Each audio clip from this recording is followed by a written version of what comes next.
Konsep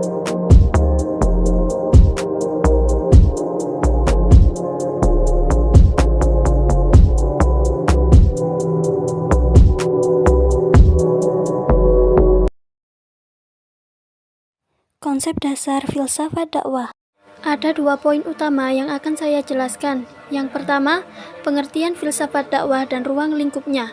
Yang kedua, dasar pemikiran munculnya filsafat dakwah. Poin pertama, pengertian filsafat dakwah dan ruang lingkupnya memiliki 4 pembahasan. Yang pertama, ontologi ilmu dakwah dan objek kajiannya. Yang kedua, epistemologi filsafat dakwah. Yang ketiga, aksiologi dakwah. Dan yang keempat, hakikat dakwah. Poin pertama yakni ontologi ilmu dakwah dan objek kajiannya.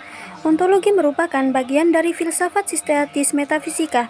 Ontologi menyelidiki sifat dasar dari apa yang nyata secara fundamental dan cara-cara yang berbeda dalam mana entitas dan kategori-kategori logis yang berlainan, seperti objek-objek fisik, hal-hal universal abstraksi, bilangan, dan lain-lain.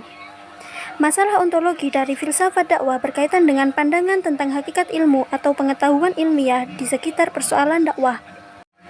Objek yang dikaji ilmu dakwah berkaitan dengan objek kajian ilmu-ilmu keislaman, ilmu-ilmu sosial, dan perilaku-perilaku teknologis lainnya. Kemudian epistemologi filsafat dakwah. Untuk mendapatkan pengertian epistemologi dakwah, terlebih dahulu harus kita lihat pada pengertian filsafat dakwah yang dapat diartikan dari 2 arti. Filsafat dakwah adalah filsafat tentang dakwah. Dalam hal ini, dakwah menjadi bahan kajian dan menempatkan filsafat sebagai bahan titik tolak berpikir. Adapun dasar keilmuan dakwah ditinjau dari aspek epistemologi dalam filsafat. Ada 3, yakni pendekatan normatif, intinya berusaha menemukan prinsip dakwah dari sumber-sumber normatif seperti Al-Quran dan Al-Hadis, maupun sejarah Rasulullah, yaitu dengan mengetahui asbabun nuzul dan asbabul wurud serta metode tafsir dan hadis. Yang kedua, pendekatan empiris. Ini artinya berusaha mengkaji atau menyelidiki kasus-kasus yang terjadi di masyarakat, yaitu untuk menemukan teori baru atau mengembangkan teori yang sudah ada. Yang ketiga, pendekatan filosofis. Intinya berusaha mengkaji pemikiran para ulama atau pakar dakwah melalui tulisan atau karyanya. Dan adapun model-model epistemologi dakwah, ada 3, yakni epistemologis bayani, epistemologis irfani, dan epistemologis burhani. Yang pertama, ada epistemologis bayani, yang mempunyai arti penjelasan, pernyataan, dan ketepatan. Artinya, memahami teks sebagai pengetahuan dan langsung mengaplikasikan tanpa perlu pemikiran. Secara tidak langsung berarti memahami teks sebagai pengetahuan mentah sehingga perlu penafsiran dan penalaran. Yang kedua, ada epistemologis irfani. Pengetahuan irfani tidak didasarkan pada teks seperti bayani, akan tetapi pada kasyif, tersingkapnya rahasia-rahasia realitas oleh Allah. Karena itu, pengetahuan irfani tidak diperoleh berdasarkan analisa teks, tetapi dengan olah ruhani, di mana dengan kesucian hati diharapkan Allah akan melimpahkan pengetahuan langsung kepadanya, masuk dalam pikiran, dikonsep kemudian dikemukakan kepada orang lain secara logis. Dan yang ketiga, ada epistemologis burhani.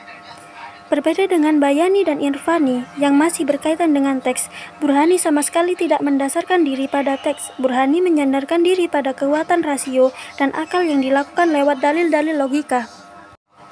Aksiologi dakwah.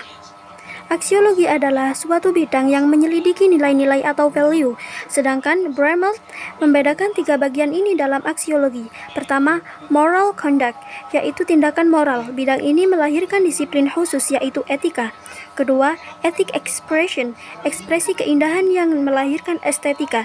Ketiga, socio-political life, kehidupan politik. Bidang ini melahirkan ilmu sosial politik. Poin keempat, ada hakikat dakwah. Hakikat dakwah adalah mengajak manusia kembali kepada hakikat fitri, jalan Allah, tanpa ada unsur paksaan dan tipu muslihat. Poin yang kedua, yakni dasar pemikiran munculnya filsafat dakwah.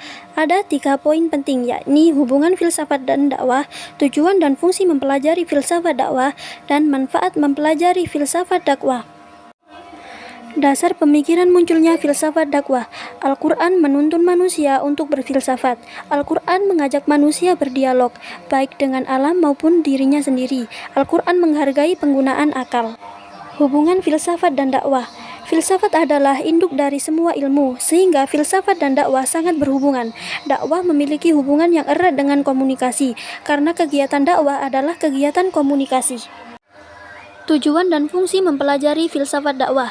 Adapun tujuan umumnya untuk membekali mahasiswa atau dai untuk berpikir kritis, analitis, dan sistematis dalam mengembangkan kegiatan dakwah dan dalam menghadapi berbagai macam persoalan keumatan, serta dapat memberikan solusi alternatif dalam memecahkan persoalan tersebut.